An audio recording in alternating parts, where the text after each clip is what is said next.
Hello दोस्तों, नमस्कार। आइए स्टार्ट करते हैं 23 मार्च का editorial abolition is the way. ये टाइटल है एडिटोरियल का। इसका पीडीएफ आप प्राप्त कर सकते हैं टेलीग्राम चैनल से।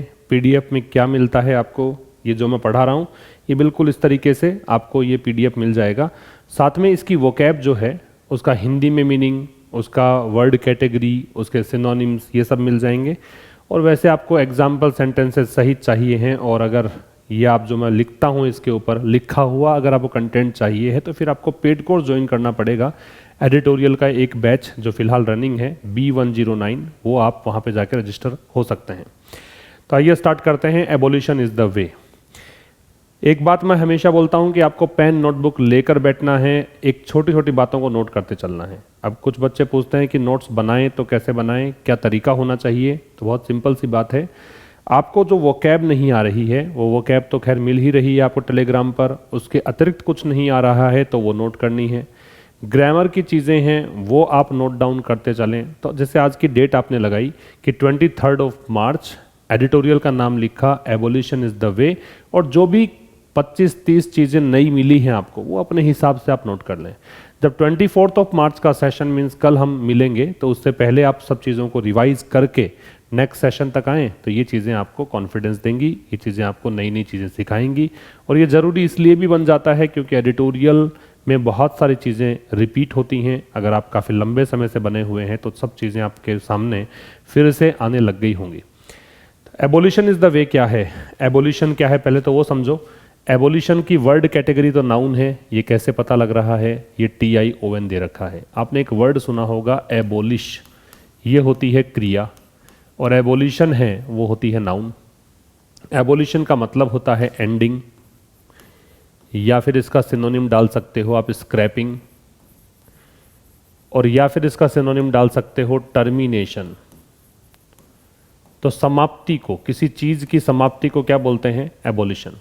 Abolition is the way, is verb है, लिंकिंग वर्ब है, द डिटर्मिनर है, वे नाउन है। ठीक है, एबोलिशन नाउन है ही। तो एबोलिशन जो है टर्मिनेट करना ही या इसका अंत करना ही एक तरीका है। आखिरकार बात किसकी है, तो इस एडिटोरियल में हम डिस्कस ये करेंगे कि सुप्रीम कोर्ट अब विचार कर रहा है कि फांसी की जो सज़ा होती है, किसी को मौत की सज़ा सुनाई, तो ये जो फांसी की जो सज़ा है उसको किस तरीके से मतलब ह्यूमैन तरीके से तब्दील किया जाए, कैसे ये लेस पेनफुल बनाया जाए कि फांसी की सज़ा बहुत दर्दनाक है तो व्यक्ति को मरने में पता ही ना लगे, कैसे कम दर्दनाक इसको बनाएं, क्या इसके और ऑल्टरनेटिव्स हो सकते हैं, उसके बारे में बात है एबोलिशन इज़ द वे। तो 40 ईयर्स आफ्टर, 40 सालों के बाद, आफ्टर होल्डिंग, होल्डिंग का मतलब रूलिंग, एक प्रकार से निर्णय देना। तो 40 साल पहले एक निर्णय आया था, वो निर्णय ये था कि दैट कंजंक्शन है the mode of executing. Execute का मतलब होता है फांसी देना, इसका मतलब होता है फांसी पर लटकाना, हैंग। प्रिजनर्स मतलब कैदी, बाई हैंगिंग, लटका के। तो फांसी की सजा देने का जो तरीका है, मोड है, कैसे कैदियों को लटकाया जाता है। कैन नॉट बी टर्म्ड, उसको नहीं मतलब टर्म किया जा सकता। टर्म का मतलब होता है संज्ञा देना या इन शब्दों में बयां करना। तो इसको इस तरीके से नहीं कह सकते कि वो टू क्रूअल है। क्रूअल का मतलब बहुत ज्यादा निर्दयतापूर्ण है, और बार्बरिक, बार्बरिक का मतलब होता है सेविज।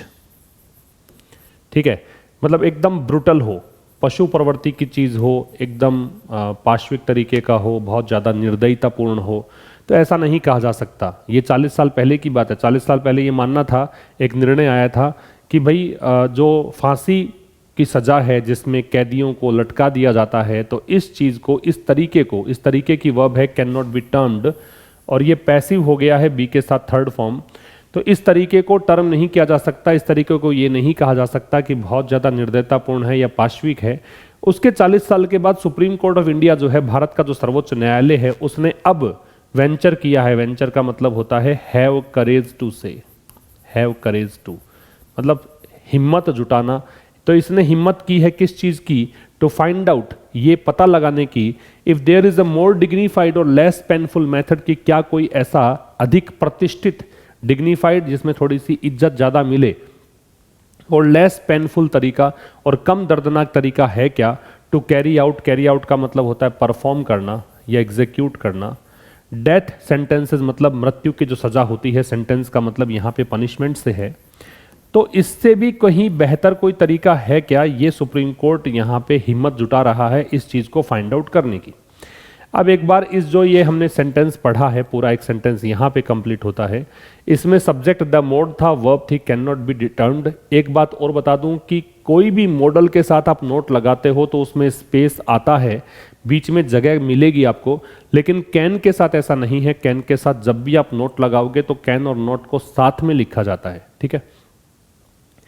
तो 40 सालों के बाद जो ये होल्ड किया है भाई, एक पहले मतलब एक रूलिंग थी, एक निर्णय था कि क्या जो फांसी देने की जो एक तरीका है उसको मतलब लटका कर फांसी देते थे कैदियों को, तो उसको उस समय तो कहा था कि जब निर्दयतापूर्ण तरीका नहीं है, पाशविक तरीका नहीं है। अब सुप्रीम कोर्ट ने 40 साल के बाद ये हिम्मत जुटाई है कि वो खोजना चाह रहा है, फाइंड आउट करना चाह रहा है कि क्या कोई और सम्मानित तरीका है, क्या कोई और कम दर्दनाक तरीका है डेथ सेंटेंसेस को कैरी आउट करने का, परफॉर्म करने का।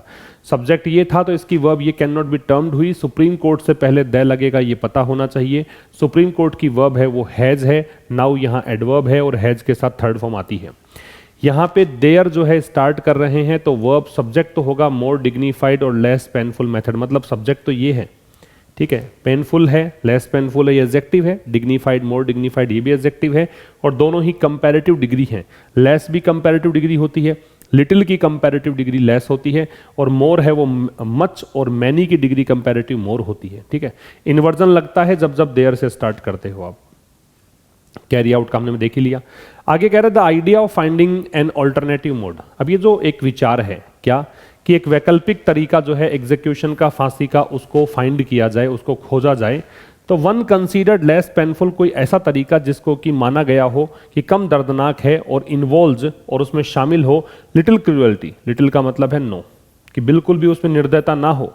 Has been part of the wider debate, ये हिस्सा रहा है किसका, बड़े स्तर की डिबेट का। ऑन वेदर, डिबेट किस चीज को लेकर है कि क्या डेथ पेनल्टी जो है शुड बी एबोलिश्ड, उसको हटा देना चाहिए, क्या मौत की सजा को ही खत्म कर दिया जाना चाहिए। तो ये है इसका translation. The finding, the idea जो है इसकी वर्ब क्या है, तो the idea of finding an alternative mode of execution, idea की वर्ब है वो ये है हैज बीन, ठीक है। तो जो विचार है, किस चीज का विचार, ओ प्रिपरेशन हुआ, प्रिपरेशन के बाद में आईएनजी लगेगा। इस बात को खोजने के तरीका, विचार कि क्या कोई वैकल्पिक तरीका है फांसी का।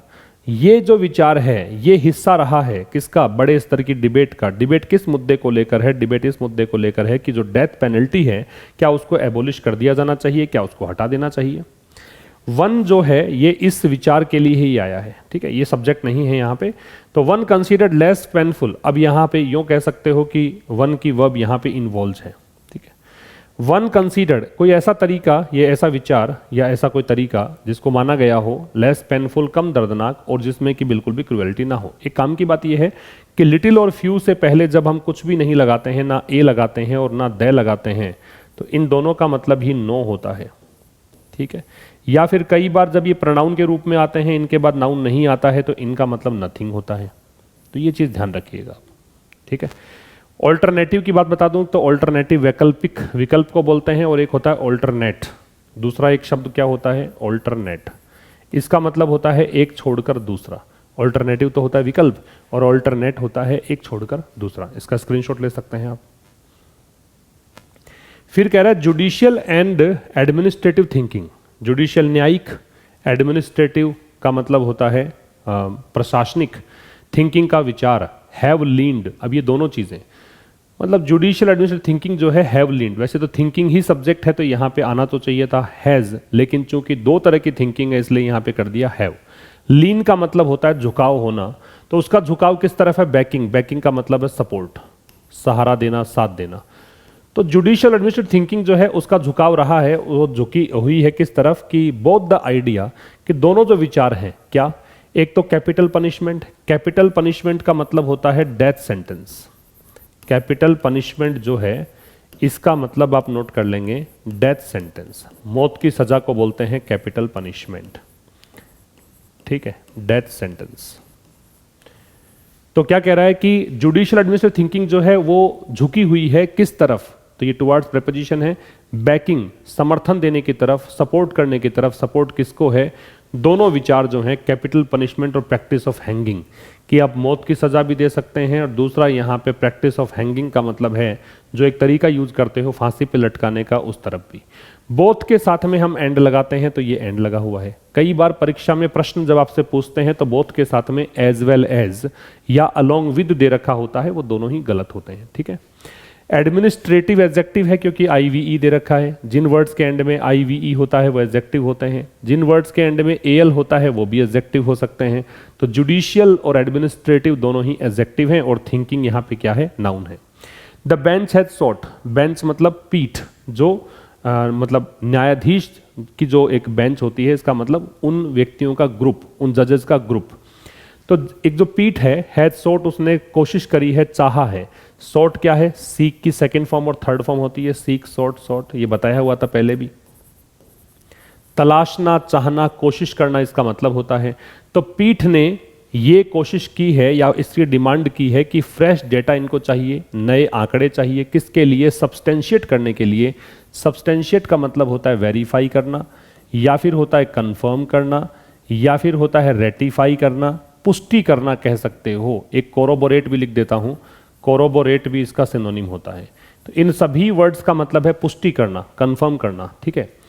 तो जो पीठ है, जिस कोर्ट की बेंच ने, जो कोर्ट के जजेस ने ये डिसीजन दिया है, उसने यहाँ पे डिमांड की है। देखो, कोशिश करना, चाहना, तलाशना, डिमांड करना, ये सब मतलब होते हैं सीख के। फ्रेश का मतलब न्यू है, नए आंकड़े इन्होंने जानने चाहे हैं कि हमें नए आंकड़े दिए जाएं, किसके लिए, ताकि इस आर्ग्यूमेंट, ये जो बहस है, इसकी पुष्टि की जा सके। बहस किस बात की है, that A more human means, human, देखो ह्यूमन होता है, अगर ई नहीं होता इसमें तो इसका मतलब होता है इंसान, और ह्यूमैन है इसका मतलब होता है काइंड। जब ह्यूमैन है तो इसका मतलब काइंड है, और ह्यूमन होता, ई नहीं होता तो उसका मतलब होता मानव। तो ये पुष्टि करने की कोशिश करी है यहाँ पे, ये चाहते हैं कि हमारे पास नए आंकड़े भेजे जाएं ताकि हम पुष्टि कर सकें इस आर्ग्यूमेंट की। आर्ग्यूमेंट क्या है कि कोई अधिक दयालुतापूर्ण या काइंड एक कोई तरीका है क्या, मीन्स का साधन है क्या, एग्जीक्यूशन का, फांसी देने का, कैन बी फाउंड, क्या उसको खोजा जा सकता है। तो अ मोर ह्यूमन व्यूज मीन्स की वर्ब है वो कैन बी फाउंड है, और बी के साथ थर्ड फॉर्म है, इसका मतलब पैसिव है, और बेंच की वर्ब है वो हैज सॉट है, ठीक है। सब्सटेंशिएट का मतलब पुष्टि करना है। बहुत सारी चीजें हो गई, इसका स्क्रीनशॉट आप ले सकते हैं। फिर क्या कह रहा है, there are two leading judgements, दो कुछ इंपॉर्टेंट निर्णय हैं जो जजेस ने दिए थे, जजमेंट्स आए हुए हैं इस मुद्दे को लेकर। एक जजमेंट आया था इस केस में, ठीक है, ये केस का नाम है। विच अपहेल्ड, अपहेल्ड क्या होता है, ये अपहोल्ड की सेकंड फॉर्म होती है। जैसे होल्ड, हेल्ड, हेल्ड होता है, वैसे ही अपहोल्ड, अपहेल्ड, अपहेल्ड होता है।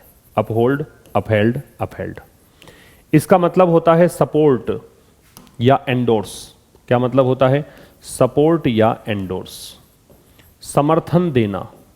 क्या मतलब है इसका, समर्थन देना। तो कह रहा है कि देयर आर, अब देखो देयर से स्टार्ट हो रहा है तो वर्ब जो है वो लग रही है पहले, तो ये जो जजमेंट्स है इसकी वर्ब है आर। तो दो प्रकार के लीडिंग जजमेंट्स हैं, जजमेंट्स है वो नाउन है, लीडिंग है वो एडजेक्टिव है। तो दो अग्रणी जजमेंट्स इस मुद्दे पर रहे। इश्यू कौन सा है हमें पता ही है, डिस्कस करते हुए आ रहे हैं, तो इसलिए दे लग रहा है इश्यू से पहले। तो इस मुद्दे को लेकर दो अग्रणी जजमेंट्स हैं। ये एक तो डिसीजन ये वाला है, ठीक है। इसने क्या किया था, इसने समर्थन किया था डेथ पेनल्टी का, मृत्यु की जो सजा मिलती है, मौत की सजा मिलती है, इसका समर्थन किया था, इसको एंडोर्स किया था, इसको सपोर्ट किया था। लेकिन इसको सीमित कर दिया था, लिमिट के साथ टू लगाया हुआ है, बात करेंगे इसके बारे में। The rarest of rare cases, लेकिन यह कहा था इस केस में कि यह फांसी की सजा तभी दो जब दुर्लभतम केस है, रेयरेस्ट ऑफ रेयर है। इसका मतलब बहुत हजारों में से एक बार, लाखों में से एक बार ऐसा होता है, तभी ऐसा करो। और एक और केस हुआ ये वाला, ये केस का नाम है विच अपहेल्ड, इसने समर्थन किया था द मेथड बाई, ये जो तरीका है इसका समर्थन किया था। कैसे, ये डिसीजन देके, ये रूल देके, that hanging is as painless as possible, कि जो फांसी की सजा है ना वो इतनी ही कह सकते हो कि दर्द रहित है जितनी की संभव हो सकती है। तो इससे कम हमारे पास कोई तरीका नहीं है जिसमें दर्द कम होगा। And causes no greater pain, और ये कहा था कि इसमें कोई ज्यादा दर्द नहीं होता है किसी और तरीके से, कोई भी तरीका जो अभी फिलहाल नोन है, ज्ञात है, उस तरीके से ज्यादा इसके अंदर पेन नहीं होता है, ठीक है। तो यहां सब्जेक्ट वर्ब देखोगे तो सब्जेक्ट यहां पे था टू लीडिंग जजमेंट्स, वर्ब थी आर। सब्जेक्ट था आपके पास विच, रिलेटिव प्रोनाउन है जो इस केस की बात कर रहा है, इसकी वर्ब है अपहेल्ड। इसके बाद में सब्जेक्ट फिर से आया विच, रिलेटिव प्रोनाउन है, ये इस केस की बात कर रहा है जो दीना दयाल और union of India and others 1983 वाला केस है, इसकी वर्ब अपहेल्ड है। फिर हैंगिंग है, इसकी वर्ब है एज, इज, और एज के बीच में डिग्री पॉजिटिव आती है, याद रखिएगा, पेनलेस। वैसे लेस जो शब्द है वो डिग्री कंपैरेटिव का है, लेकिन किसी शब्द के साथ बाद में जुड़ता है तो ये फिर कंपैरेटिव नहीं होती है, इसे आप मानेंगे पॉजिटिव। और याद रखिएगा लेस जिन शब्दों के एंड में है या फुल जिन शब्दों के एंड में है, दोनों ही तरीके जो हैं वो एडजेक्टिव बनाते हैं। जैसे पेनफुल कर दो या पेनलेस कर दो, दोनों ही एडजेक्टिव हैं। कलरफुल कर दो, कलरलेस कर दो, दोनों ही एडजेक्टिव हैं। ठीक है, अच्छा, इसके अलावा क्या चीज है, ग्रेटर डिग्री कंपैरेटिव है और कंपैरेटिव डिग्री के बाद में हम देन लगाते हैं, ये ध्यान रखिएगा। ठीक है, अच्छा, यहां पे मैंने इसको हाईलाइट इसलिए किया था क्योंकि 3 शब्द देखो आप, एक तो लिमिट, एक लिख लो कन्फाइन और एक लिख लो रेस्ट्रिक्ट। इन तीनों के साथ में हमें टू लगाना होता है, चाहे लिमिट हो, चाहे कन्फाइन हो, चाहे रेस्ट्रिक्ट हो, इन सभी के साथ में क्या लगता है, टू। क्योंकि इसका मतलब क्या है, इसका मतलब है सीमित कर देना, यहां तक सीमित कर दिया तो इसको टू लगा दिया। ठीक है, इसका स्क्रीनशॉट ले सकते हैं। आगे बढ़े, the 35th report of the law commission. अब ये जो कानून आयोग है उसकी 35वीं रिपोर्ट 1967 की बात है, हैड नोटेड, तो ये जो लॉ कमीशन बना था इस समय, इसकी जो रिपोर्ट है 35वीं, इस रिपोर्ट में नोट किया गया दैट कंजंक्शन है की वाइल इलेक्ट्रोक्यूशन। इलेक्ट्रोक्यूशन क्या होता है, बिजली का फ्लो करवाते हैं शरीर में और उससे मार डालते हैं व्यक्ति को, बिजली का झटका देना कह सकते हो। Use of A gas chamber, gas chamber क्या होता है, ये एक प्रकार कमरा होता है जिसमें पॉइजनस गैसेस डाल दी जाती हैं, विषैली गैसेस डाल जाती हैं, जानवरों को या व्यक्तियों को मार दिया जाता है। ये गैस चैम्बर कुछ देशों के अंदर ये भी मारने का, मौत की सजा का एक तरीका है। और लीथल इंजेक्शन, लीथल का मतलब होता है फैटल, लीथल का सिनोनिम लिख लो, लीथल का मतलब होता है फैटल या फिर आप इसे कहेंगे डेडली। लीथल का मतलब होता है फैटल या डेडली, इसको हिंदी में कहेंगे जानलेवा या घातक, जानलेवा या घातक। तो जो 35वीं रिपोर्ट है लॉ कमीशन 1967 की, उसमें यह नोट किया गया था, हैड नोटेड है तो पास्ट परफेक्ट टेंस है, की दैट कंजंक्शन है, कि एक तरफ देखो वाइल जो है वो कंजंक्शन है और वाइल 2 अलग अलग क्लोजेस को जोड़ता है, अलग अलग उपवाक्यों को जोड़ता है। तो कह रहा है कि जहां जो बिजली के झटके देकर मारने की बात है या use of A gas chamber है या घातक या जानलेवा इंजेक्शन की बात है, इन तीनों तरीकों को माना गया था, वर कंसीडर्ड पैसिव है, बी के साथ थर्ड फॉर्म इनको माना गया था, बाय सम, कुछ लोगों के द्वारा, टू बी लेस पेनफुल, की ये कम दर्दनाक है फांसी की तुलना में।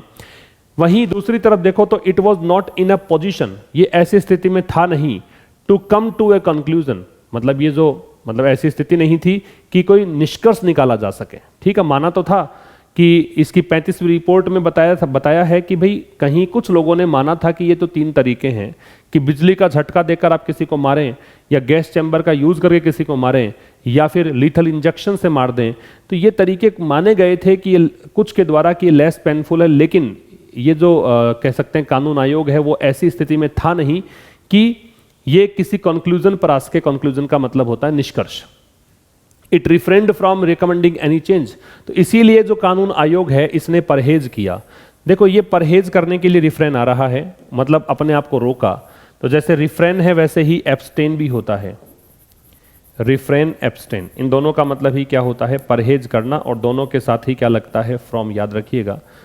तो इसने चुनाव कानून आयोग ने परहेज किया रेकमेंड करने से, सिफारिश करने से किसी बदलाव की। तो इसने कोई बदलाव की अनुशंसा नहीं की, सिफारिश नहीं की। फ्रॉम प्रेपोजिशन है इसलिए इसने आईएनजी लगाया है। रेकमेंडिंग, एनी है वो डिटर्मिनर है, चेंज है वो नाउन है। ठीक है, इससे आगे देखिए, इवन दो का मतलब होता है यद्यपि। तो यद्यपि the supreme court has not favoured abolition, supreme court ने हालांकि फेवर नहीं किया है, इस बात का साथ नहीं दिया है एबोलिशन का।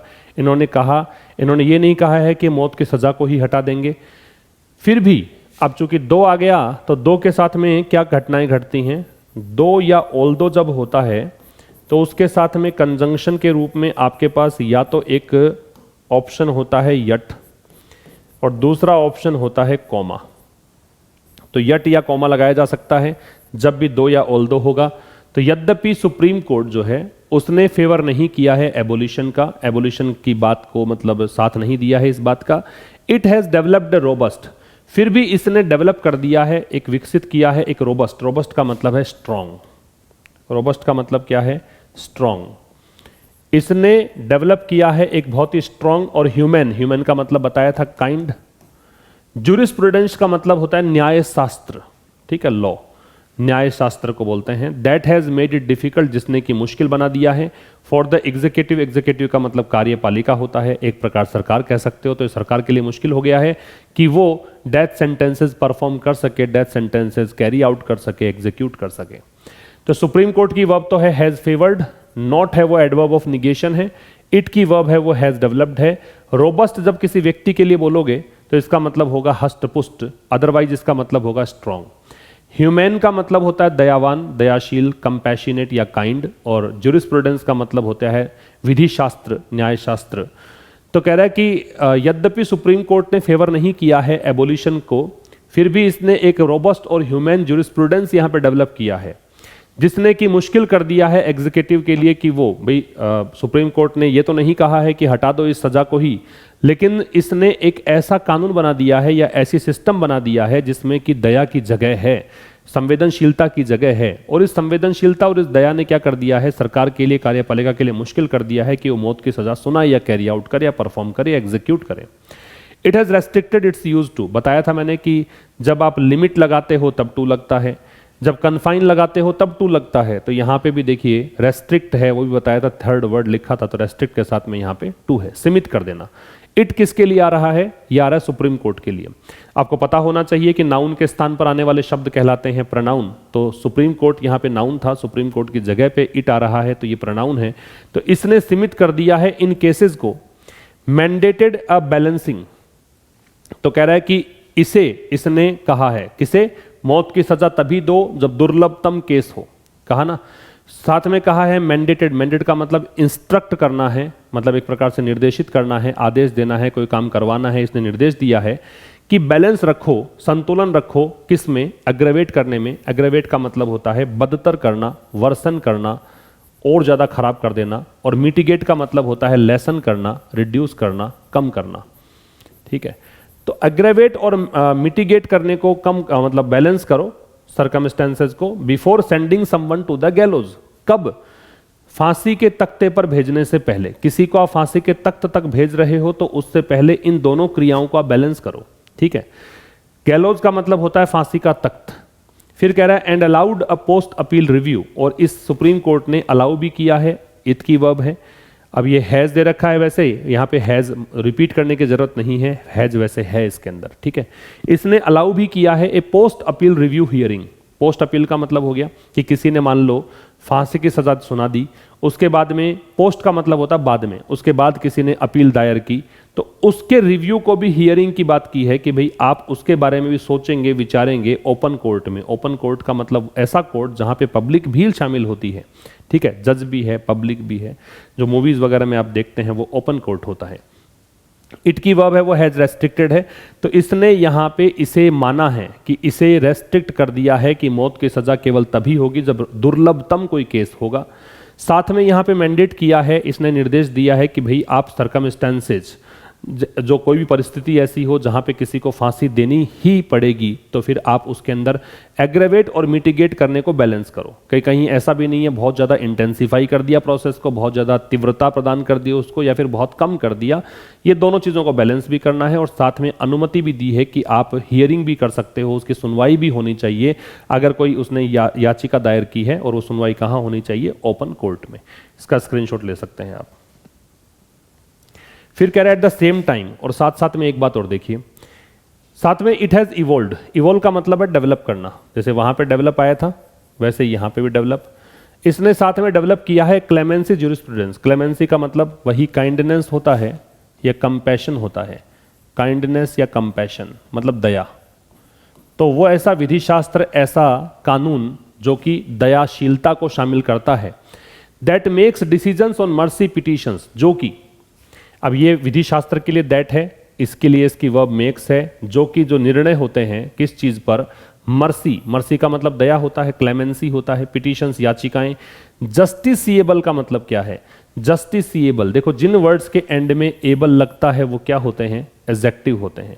जस्टिसिएबल का मतलब होता है वाद योग्य, इसकी शुद्ध हिंदी में होता है वाद योग्य। वाद योग्य का मतलब जिस पर मुकदमा चलाया जा सके, जिसे कोर्ट में ले जाया जा सके, वो है जस्टिसिएबल। पिनलाइजेस का मतलब होता है पनिश करना, सजा देना। अनड्यू का मतलब होता है एक्सेसिव, बहुत ज्यादा। डिले का मतलब है देरी। इन डिस्पोजिंग, डिस्पोज के साथ ऑफ लगता है, और डिस्पोज ऑफ का मतलब होता है सेटल करना, निपटारा करना। मर्सी प्लीज, प्लीज का मतलब याचिका है, अपील है। मर्सी प्लीज का मतलब दया याचिका है। बाई कम्यूटिंग, कैसे? कम्यूट करके। कम्यूट का मतलब होता है किसी सजा को कम कर देना। कोई भी सजा है उसको कम कर देना, जैसे मृत्यु की सजा है तो उसको उम्र कैद में डाल दिया, उम्र कैद में तब्दील कर दिया, तो वो कम्यूट करना है। डेथ सेंटेंसेस, मौत की सजा को कहां तक? उम्र कैद की सजा में तब्दील कर देना। लिखा कम्यूटिंग का, वही लिखा है। एक बार फिर समझिए, साथ साथ में इसने सुप्रीम कोर्ट के लिए इट आ रहा है, इसने विकसित किया है एक क्लेमेंसी ज्यूरिस्प्रूडेंस को, एक दया न्याय शास्त्र को, जो भी दया याचिकाओं पर डिसीजन होते हैं उनको बनाता है क्या? जस्टिसिएबल, कि हाँ इन पर आप केस लड़ सकते हो। साथ में अगर कोई ज़्यादा देरी होती है इस प्रकार के दया याचिकाओं में निपटारा करने में, तो उसके लिए पनिशमेंट का प्रावधान भी रखा है, ठीक है। और इसमें क्या एक बात कही है कि आप यहाँ पे दया या जो मौत की सजा है उसको आप कम भी करवा सकते हैं, और कहाँ तक ले जा सकते हैं? उम्र कैद। जैसे मौत की सजा को कम करके उम्र कैद में तब्दील कर दिया, ये कम्यूट कहलाता है। द क्वेश्चन नाउ, अब प्रश्न क्या है?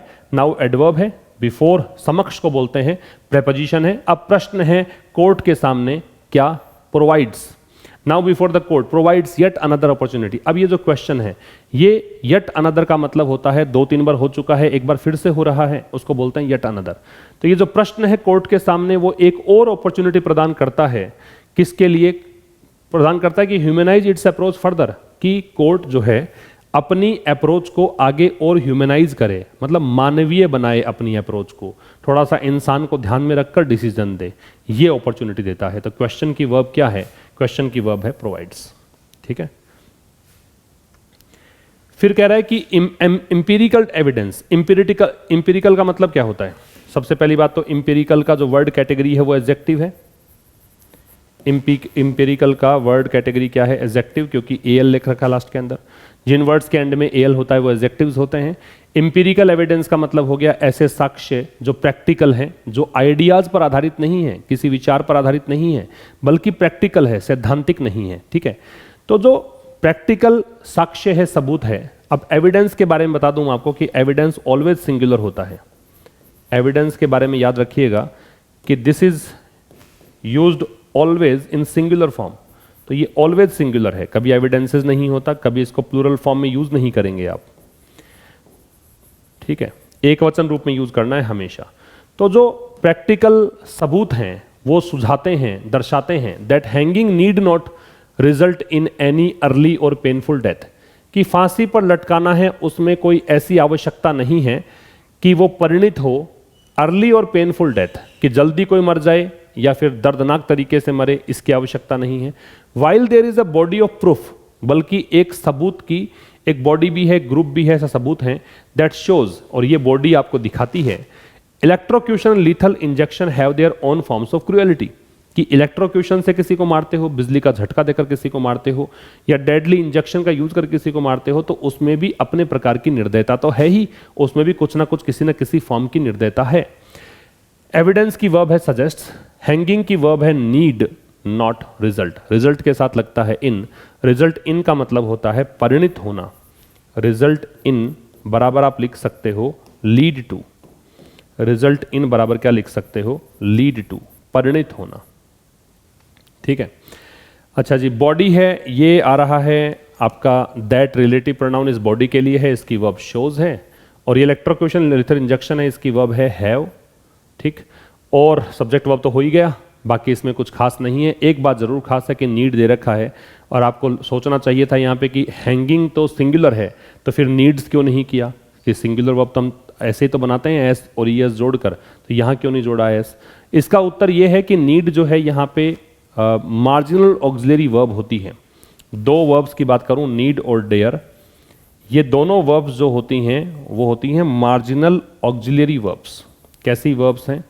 मार्जिनल ऑक्सिलियरी वर्ब्स, मतलब आंशिक रूप से ये सहायक क्रिया हैं और आंशिक रूप से ये मेन वर्ब हैं।